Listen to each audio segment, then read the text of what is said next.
It's his first time at Glastonbury. Gary Newman, welcome to Worthy Farm. Welcome to Glastonbury. Thank you very much. So your first time playing, but is it your first time being here at Worthy Farm? Yeah, it's first for everything. Wow. Yeah, never been to Glastonbury before, never played here before. So, Craig Charles on Six Music, he told me he had a campaign going called Glaston-Gary. Is that true? It's worked.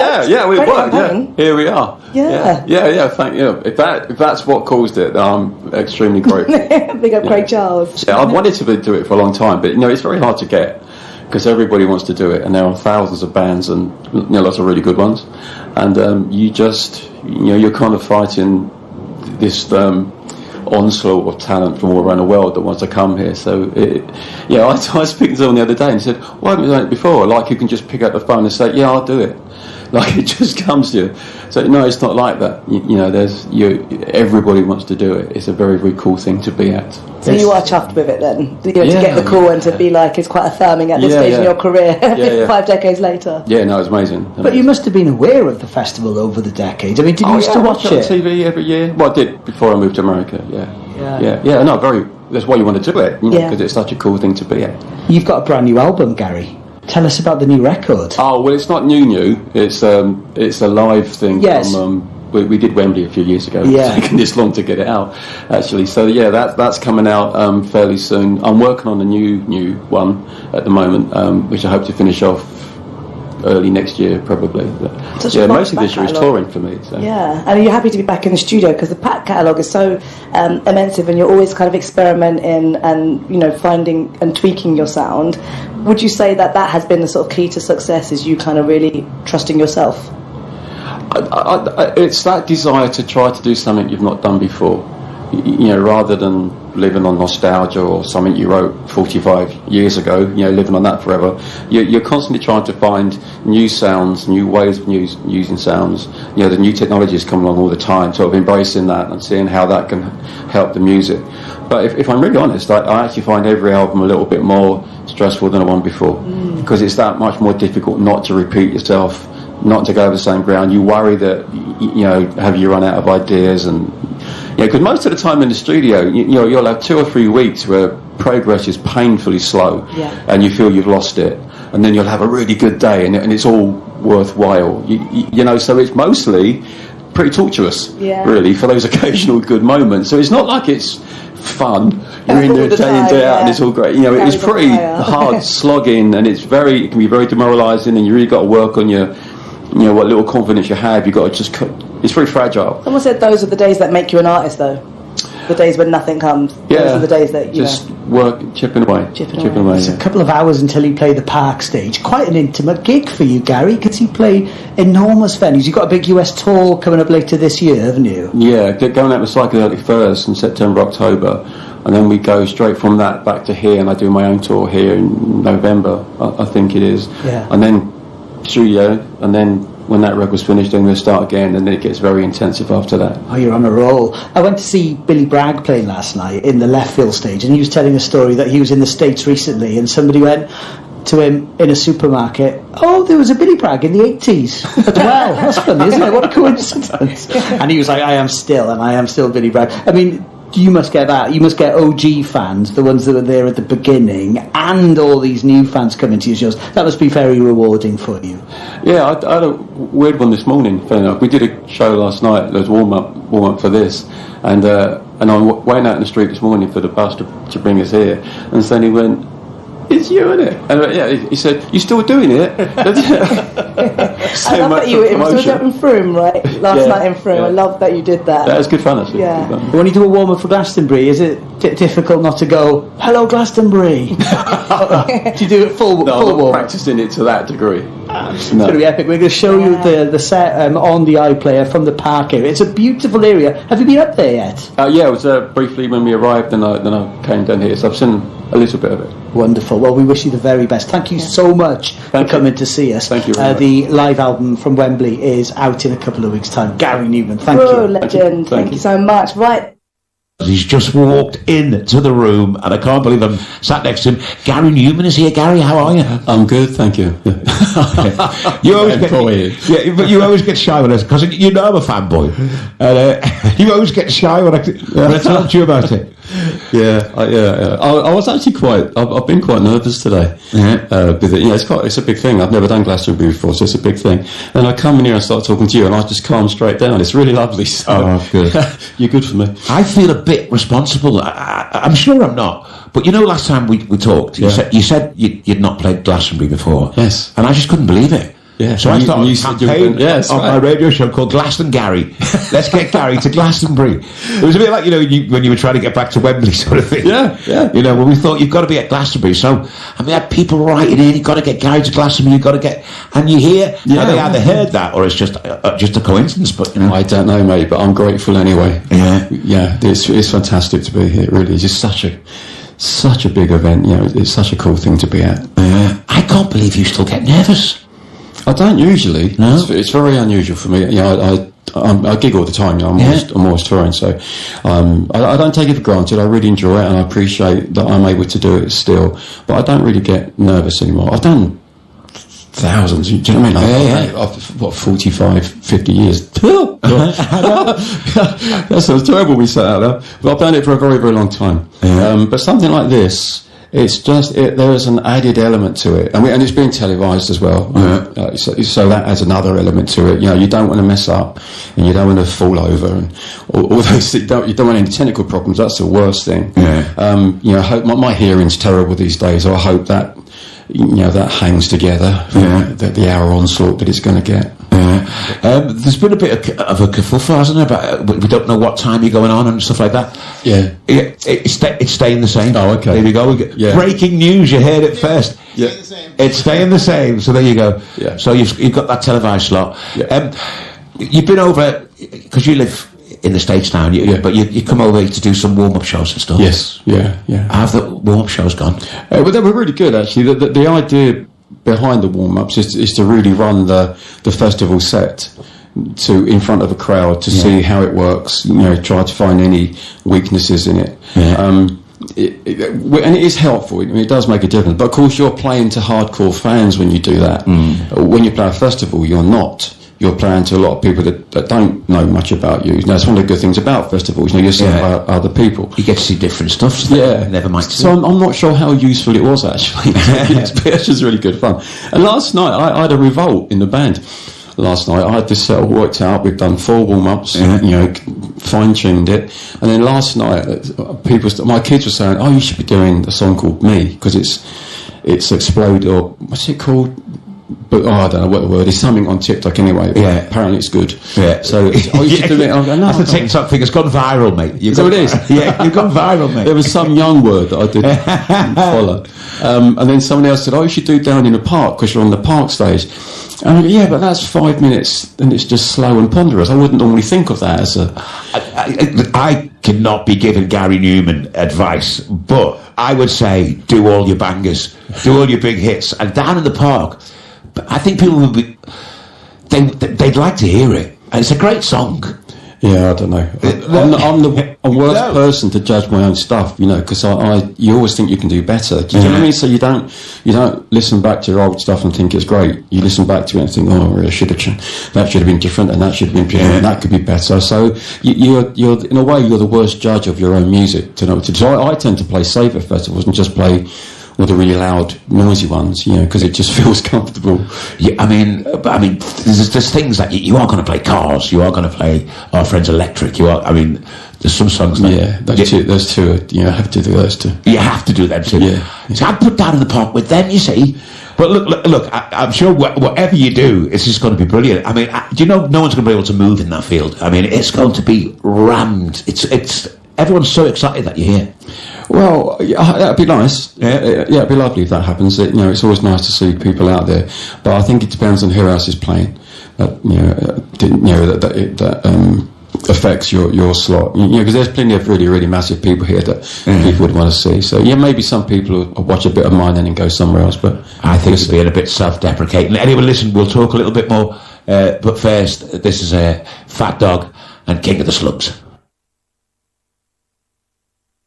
How are you? I'm having a lovely time.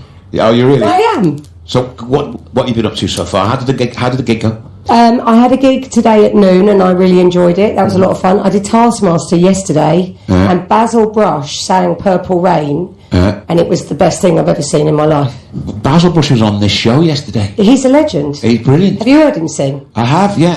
Purple Rain, honestly, I cried. Yeah. It's out there now on the internet. I highly recommend people having a watch. He came to I did a 4-hour set yesterday at Shangri-La. When I came off stage, he'd sent me loads of texts saying, can I come on? Oh, wow. But I'd not got them because I was going to get him behind the decks and he was going to do a bit of mixing for me. So that didn't happen? It didn't happen. You need to make it happen. I'll do it at a different gig. Yeah. He's incredible. He's incredible. I met him at the Queen's Platinum Jubilee. Really? Yeah, let's get about, didn't he, Basil Brush? Yeah, we were national treasures. Wow. And we were on a bus getting paraded down Pall Mall. God, that sounds delightful. Yeah, it was different. Yeah, it's an unusual day, that, isn't it? It's not your average day. It's not your average day, especially when you've got Cliff Richard standing next to you as well. That sounds like a cheese dream. And Chris Tarrant.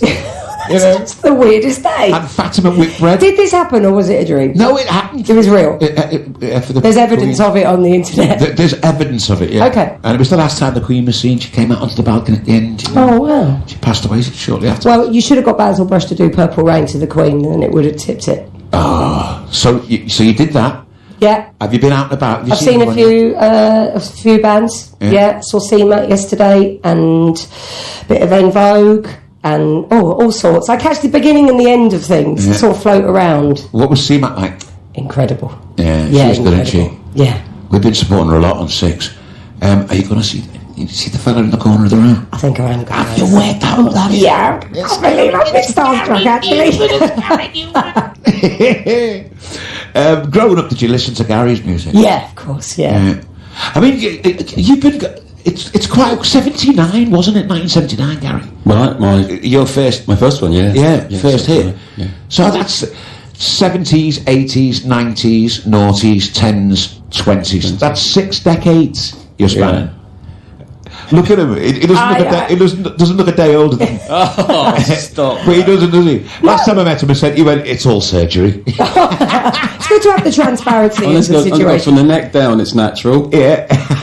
Unimpressive. From the neck up, it's nothing. It's real at all. You're spending your time in LA now. You on all these juices and stuff like that, and fitness plans and stuff like that. No, nothing like that. I still eat much the same as I did when I was. I eat terrible.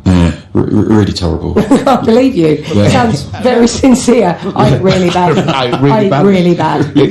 He was so proud of it as well. Yeah. I wouldn't argue with you, Gary. I believe you. I'm ashamed of it. I really am. How do you do that in LA? I thought they were obsessed with healthy food. Well, they probably are. But you know where to get it. He doesn't hang out with anyone either. Right. No, he wants to be alone. Just with a fryer. I keep myself to myself. Right. You know. Yeah. I haven't gone there and become part of the sort of expat community. Yeah. That's not the point. Right. You know, you go there to become part of an American thing, which is becoming more problematic at the moment. Is pretty frightening. Actually, what's going on there? So I'm definitely keeping myself to myself at the moment.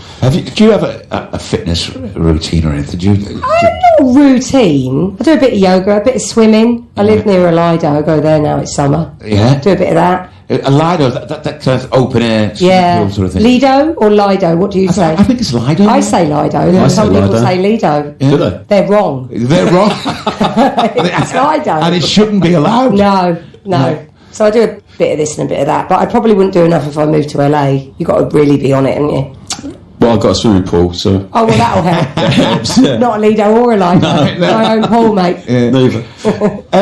Would you ever consider doing the Hollywood route? I mean, I'm sure... I did a film there in 2015, and I loved being there, and I got the kind of... You know, I thought, this is nice. Did you do it in an American accent, or did you do it? No, I played a Brit in it. But when the job ended, I left. So I'd never had that kind of unemployment feeling there. I wouldn't want to be there looking for work. What, I was being a waitress or something like that? Exactly. I was kind of like, right, the job's finished, I go. I didn't, because then all the cars turn back into pumpkins and it's time to go home now.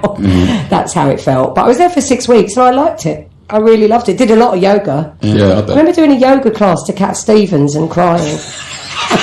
It felt very LA. That's got to be the scene of the movie. It was really powerful, almost as powerful as Basil Brush singing Purple Rain. I am quite emotional though, Craig. I just looked at me watch them, not because I wasn't being rude, because he's on stage in less than 4 hours. And have you seen how chilled he's never played Glastonbury before? He's been, like you just said, he's been doing it a long time, so it's like, yeah, just do a gig, chat, chill out. Have you sound checked yet? I've been pretty nervous about it. Oh, okay, I misread the room. You were right about the facial situation. I couldn't read the situation.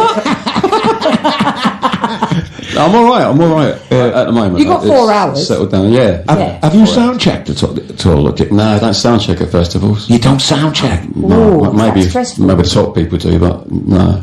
So you're winging it from the moment you walk out. And, right, yeah. So again, that's what the warm-ups are useful for, because you can get all your parameters set up. Yeah.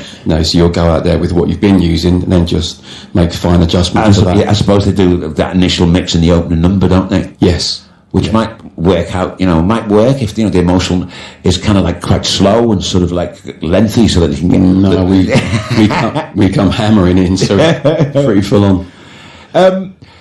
Have you ever thought about going down the route of like Pet Sounds, the Beach Boys, of going to tour an album, and just do that album, like say touring the Pleasure Principle or something like that? Yeah, I've done it, yeah. I'm doing it this year, actually. This year is the 45th anniversary of an album called Telecom. Number one in 1980, obviously. So we're doing a Telecom tour this year to celebrate that. And last year was the 45th anniversary of two other albums, Pleasure Principle and Replica. So we did a tour for those. I don't actually like nostalgia, to be fair. So I only do it if it's a key anniversary, because it feels like you're just looking back and it's rubbish, really. But you've always been looking forward. But then... Yeah, I don't like... I mean, but when you started out, it was like you were from the future anyway. It was. You were from the future. When I first saw you on Top of the Pops, I went, "Oh my God, this is the future."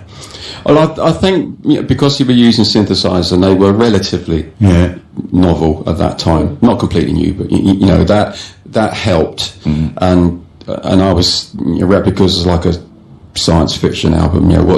What London would be like in 50 years or something. So it had all those sort of ingredients, and then for some reason it just seemed to stick. And people thought I was all about robots and stuff, and I never was. I've never done a robot dance in my life. I want to see that, really. I do want to do I think you should. I think you should do a robot dance. No, I hate all that. I hate it. Most of my stuff has been about all sorts of thing. I'm very anti-religious. I don't believe, and a huge amount of records and songs have been about that, and my frustration with that sort of thinking. So no, my sort of dabble in science fiction is maybe 2 albums, maybe 3 out of 20, 25. Don't know, however many I've done now, loads.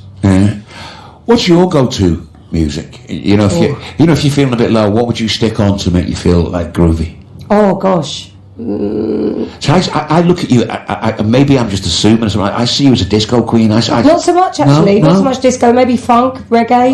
Those things always cheer me up. Yeah. I was playing some Sly, really lot of Sly recently. That always gets me moving. That kind of stuff.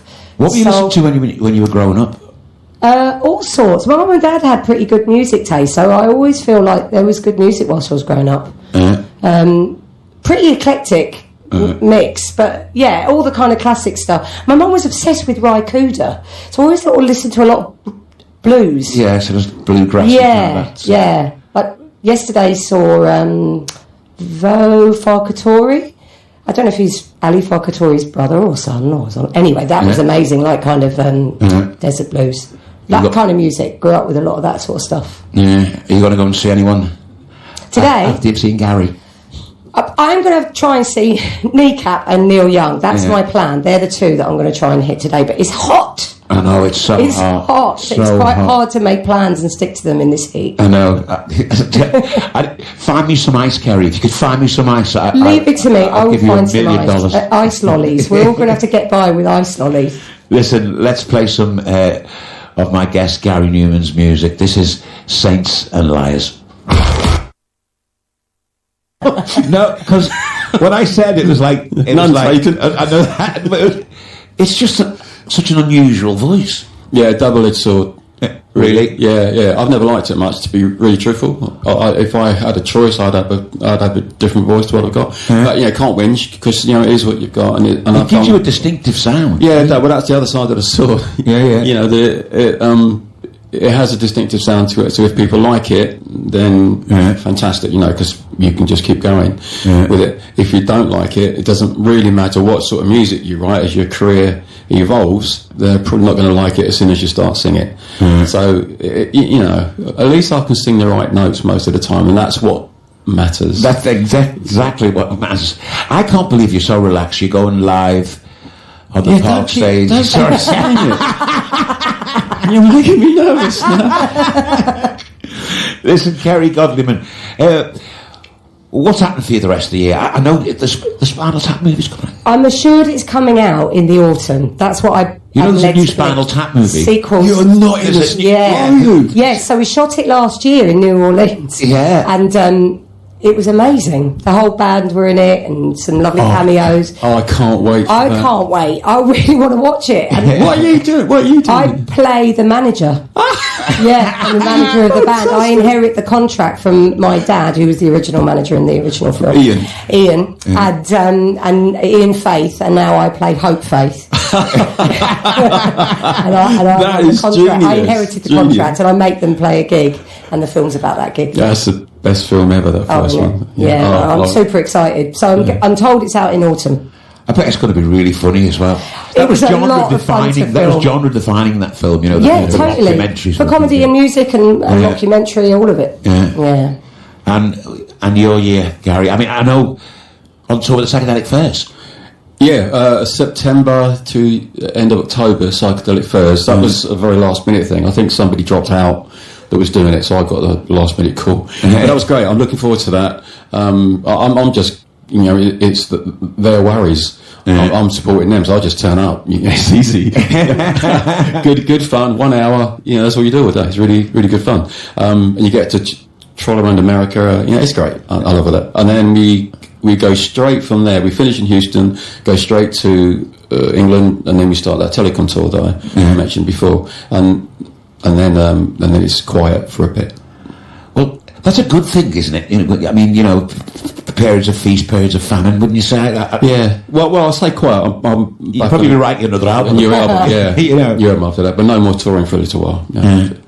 Thanks for coming in, man. Thanks my pleasure. Good to see you. You calm me down. It's great. It's very relaxing. I like it. Good aircon.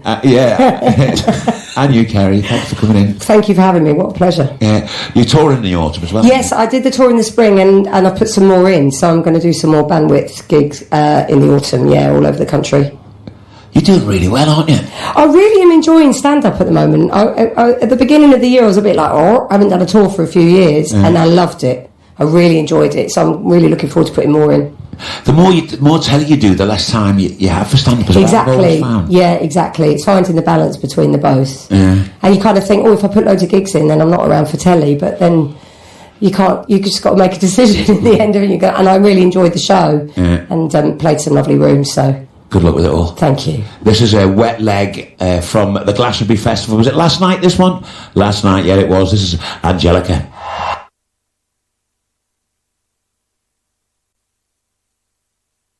Gary Newman is my guest. Pleasure to talk to you, Gary. Thank you for doing this. My pleasure. Thank you. So you are kind of in the midst of a UK tour at the moment. How's that been going?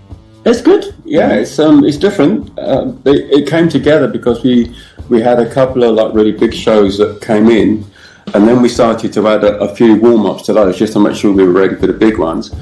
And then one of the big ones got moved, and we had this massive gap in it. So then we had to fill that up with little gigs that were available.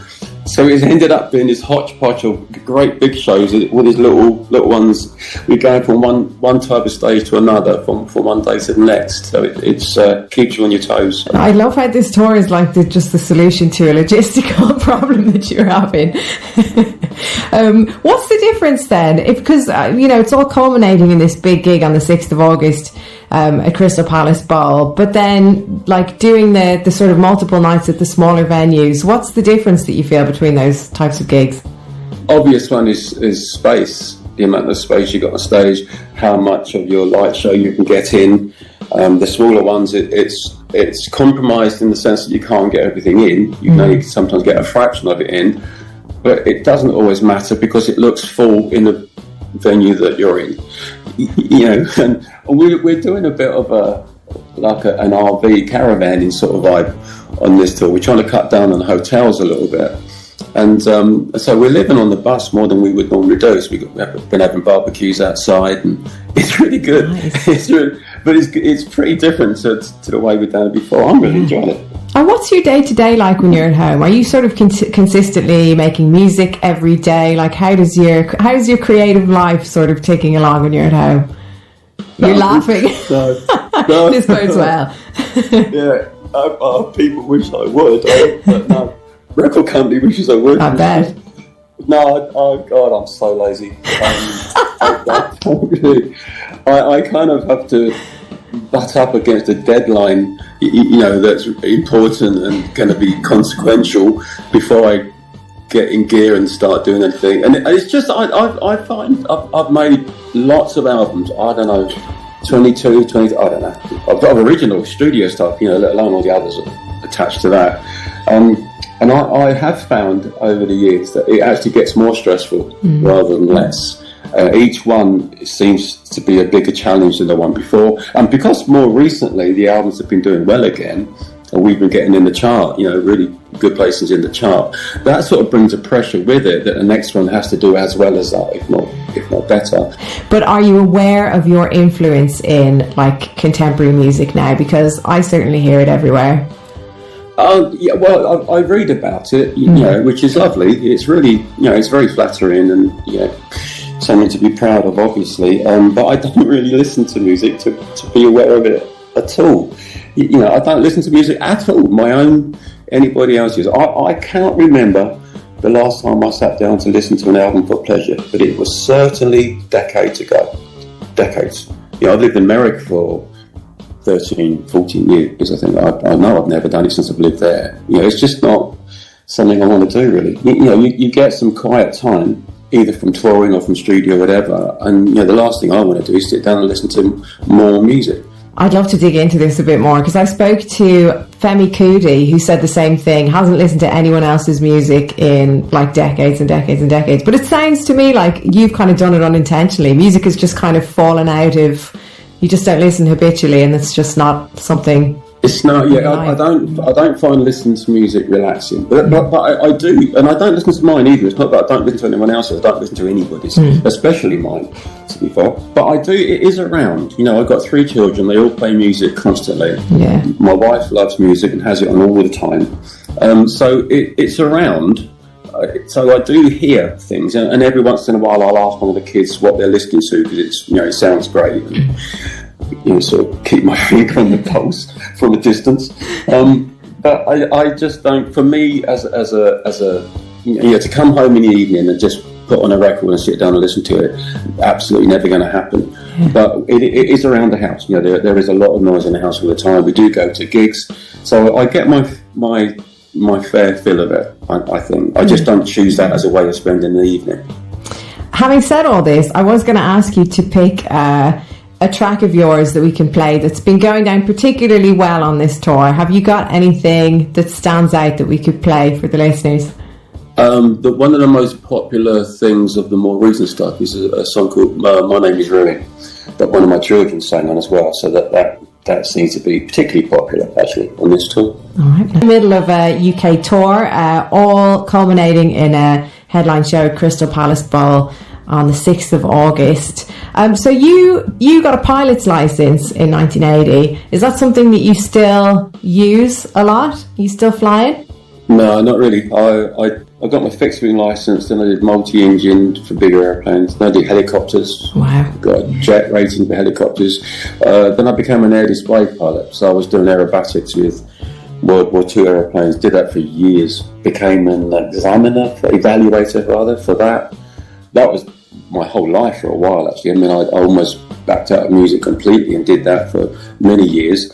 But there is a darker side to that, you know. It's dangerous. I joined a team of 6 people when I first got involved in it, and 4 of those were killed in different accidents over the years, and so it was fantastic, and I loved it, and it meant the world to me for a very, very long time.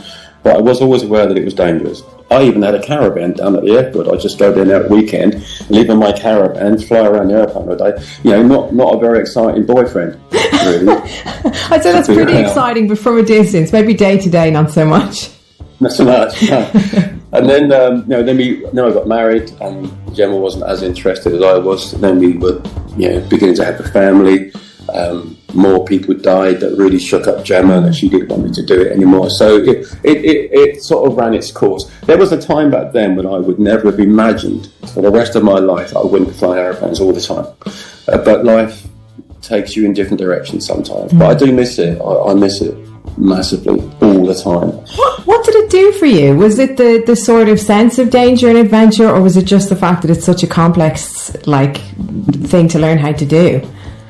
Well, all of that, really. Air display flying in particular is very, very exciting. You're very close to the ground, very close to each other. In other aeroplanes, you're upside down more often than not. Sometimes things go wrong a little bit. Gets your adrenaline pumping. It's just an incredibly exciting, satisfying thing to do when you get to it. Well, at any level, but particularly when you get to air display level, you're doing some fairly cool things. It's just very exciting, and you feel part of this small group of people. It makes you very proud, and it really coincided with a period when my music career was not doing very well at all. It was really struggling. So on the one hand of it, I've got sort of pride and self-esteem being sucked away from me, and on the other side of it, with aeroplanes, it was building, I was growing and getting better and more recognised, and so it gave a very important balance in my life. There are plenty of people in the music business that have turned to drink, turned to drugs, when their careers have gone badly. They've just struggled with that. And I had this other amazing thing that was giving me everything, except for money, that the music business was taking away. And in some respects, you could arguably say that it saved me. Without it, I can't honestly say that I would have handled the loss of the music success quite as well as I did. It has the level of excitement and commitment and satisfaction that nothing else has ever come close to. Yeah, I've just started cycling to and from work, so I feel like I'm getting a sense of the danger and peril on a much smaller scale. Given I'm not very good at cycling, I feel like I can relate to that in a small way. Do you reflect on that? Like, now that you're on this tour, you're playing multiple venues in the same city, you've got this massive gig coming up at Crystal Palace Bowl. Playing these gigs, do you reflect on those times and think about the journey of having come from, come back after having that sort of fallow period? No, not much really. My nature is to be more interested in what's coming than what's been. Yeah, I'm a lot more interested in tomorrow than I am in yesterday. Mistakes are for learning from, not for dwelling on. And I've made plenty. I've learned an awful lot along the way. Still making them, I'm sure, but you hope a certain amount of wisdom comes along the way from mistakes that you've made. You try to become a nicer person, for one thing. My neurodivergence was kind of raging when I was younger, which didn't always make me the nicest person to be around. I understand that now completely. Didn't at the time, but I do now. I've learned, thanks to my wife really, how to identify that and how it can sometimes upset people or give people the wrong idea. So that's made life a little bit easier. I'm not big-headed about what I do at all. I don't think this is special. I think it's amazing, and I feel very lucky to be doing it, but I don't think it makes me special. There's so many people can do it.